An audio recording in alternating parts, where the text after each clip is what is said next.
Well, it's time for the big job. Yeah, the hollyhocks have finished their blooming, and it's time to tackle the wisteria prune. Now, this is going to have to be a hard prune this year because I've found out that the neighbor behind us, this is his fence, it is going to be replaced in about 2 weeks. So the things that are on the fence, the vines, the any sort of decorative objects, obviously are going to have to come off, or at least be pulled away. The new fence is going to go in this exact spot, but yeah, they need a clear workspace. And that's certainly not the case right now. So I did get this job started a couple weeks ago, as you remember, but I still have the bulk of it to do. So that's what we're going to get underway and do. It is super hot. Do you know what else? Let me go get my hat.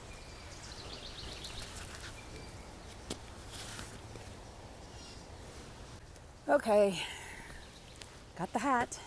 Sun protection, very important. Okay, so let's get at it.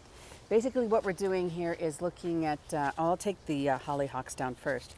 And because there's a lot of seed on this and I do want them to rebloom next year in this spot, I'll just take them down and chop and drop right in place so that they reseed on their own.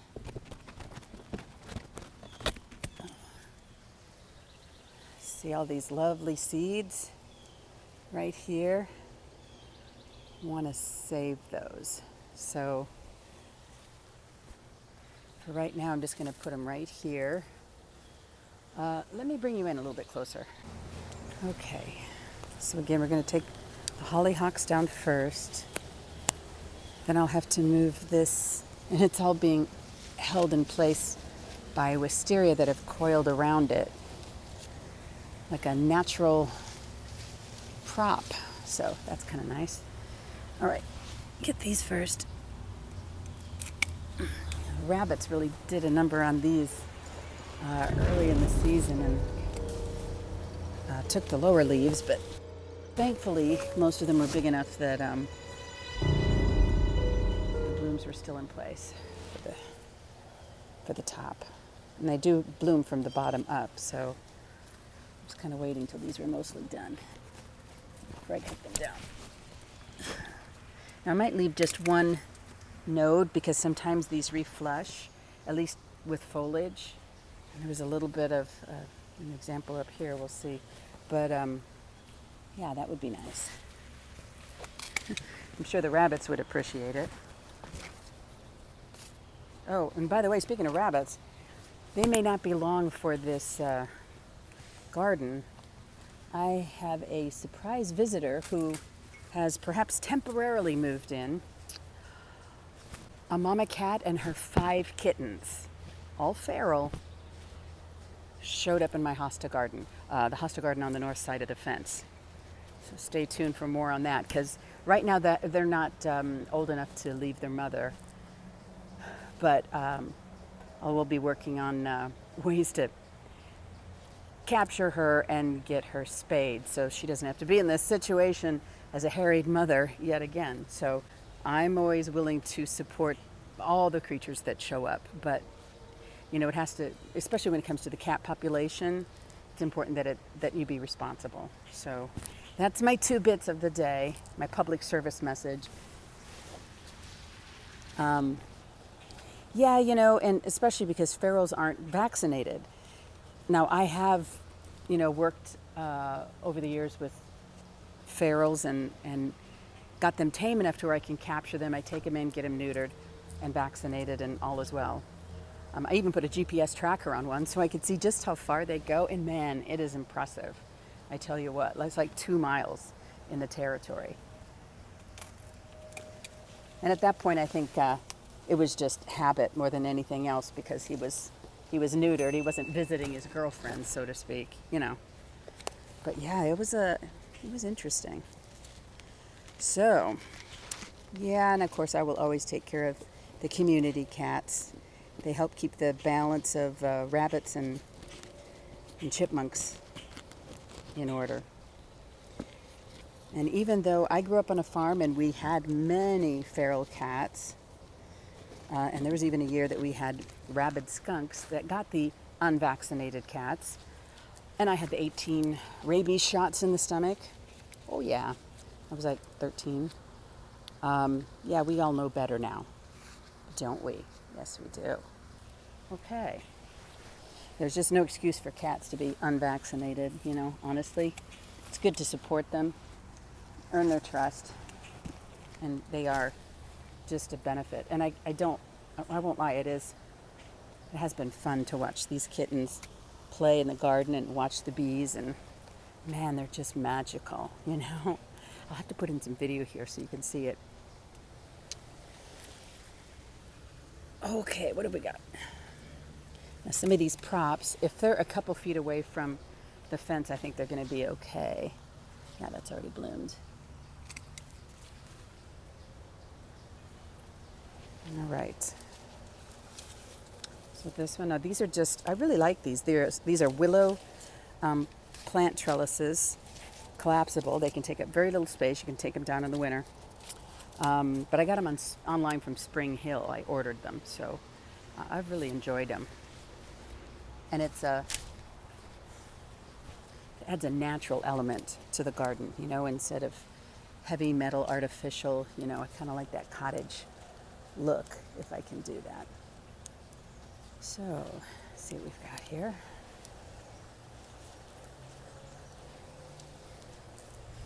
And this one is being attached to the birdhouse trellis over here.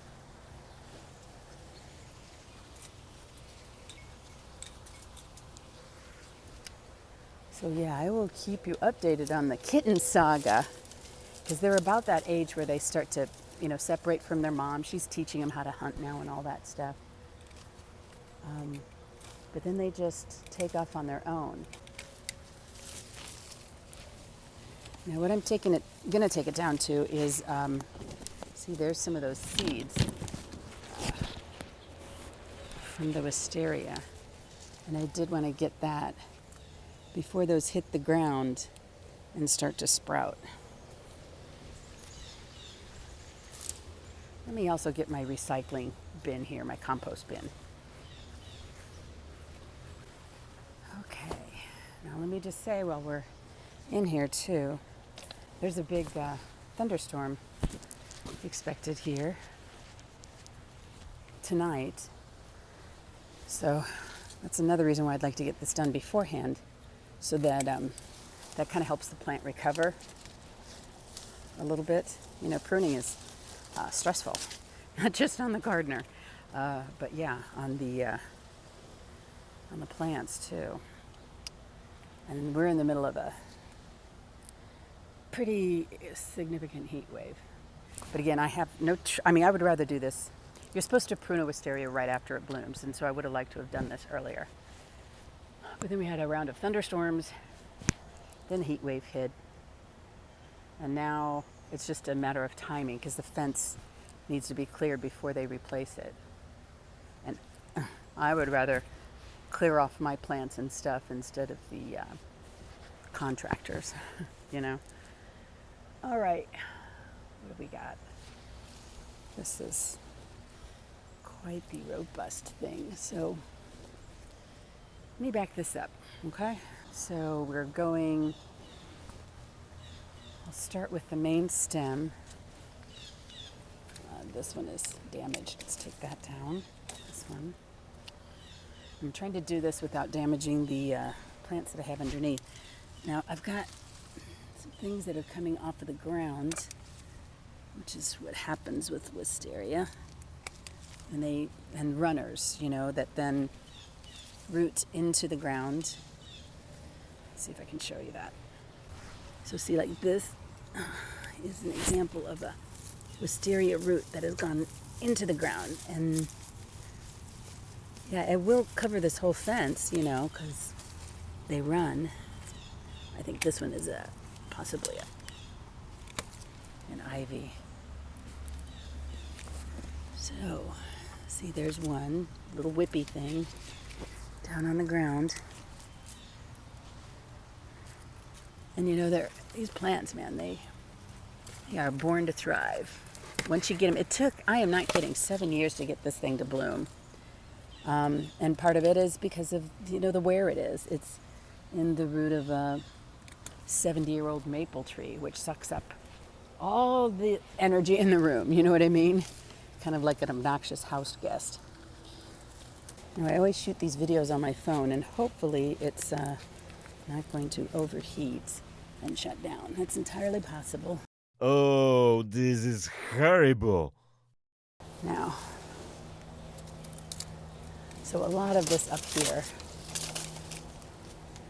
will have to go, because this is this like extraneous whippy stuff that comes through every year, part of its growth cycle.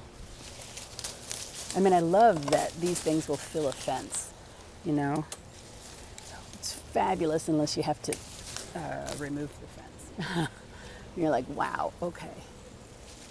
But you know, these hard prunes will help it bloom even better next year. Hopefully. It could be that it might need a year to recover. We'll see how far back we got to take this girl. But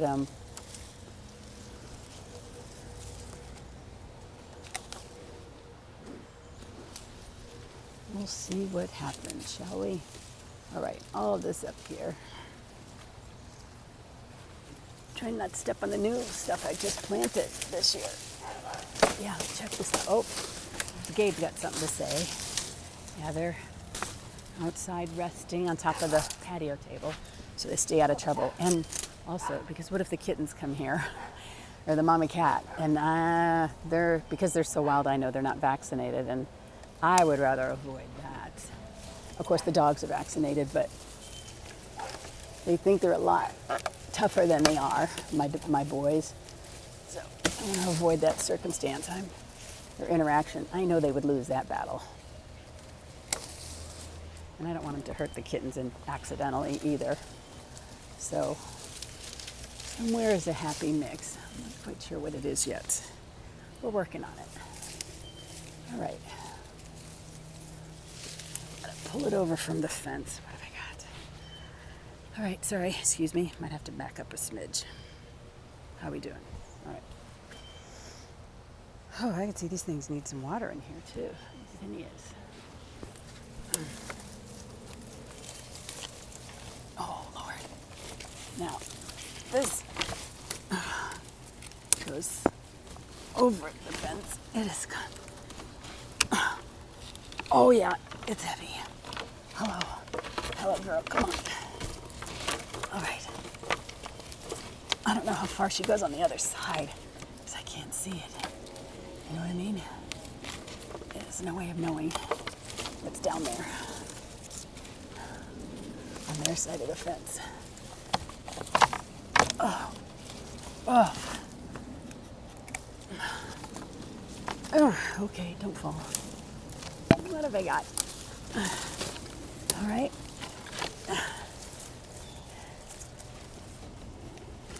All right.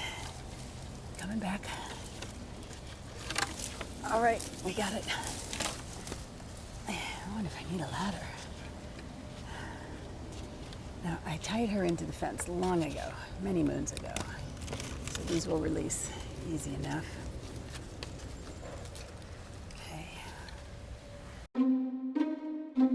Okay, it does take a sense of humor, let me tell you, for some of these garden jobs. I decided to speed this up because really, I don't think anybody wants to watch me wrestle this beast for the 2-hour duration that it took to get it off the fence. But in short, I think this is also a lesson learned, by me anyway. It's like, don't put off the hard tasks because they only get harder with time. So when it comes to pruning an overgrown trumpet vine or sweet autumn clematis, or in this case a wisteria, yeah, it doesn't get better by putting it off. So I thought I had penned this just to my fence, and last year I did a hard prune, what I thought was a hard prune, but I had no idea how much of this wisteria vine had gone over onto the other side of the fence. So this was a lesson learned. Yeah, prune twice a year, at least once a year hard after it flowers. So in this case, I found the main stems and I pruned to about a 3-leaf node off of that stem. Now after the new fence arrives, which should be actually about a foot taller than this one, but in the same space, should be right on the line, then I will attach the wisteria just to my side of the fence and make sure that it is regularly maintained, because I tell you what, this was a beast. I'm also going to get some more support trellises on the side because, yeah, that will help not just secure it to the fence, but make sure that it is properly supported. And then I also had to take out some of the decorative things that it was wound through and around. And again, here I am counting to 3 leaf nodes, and that's where I cut it down to. But finally, I finished.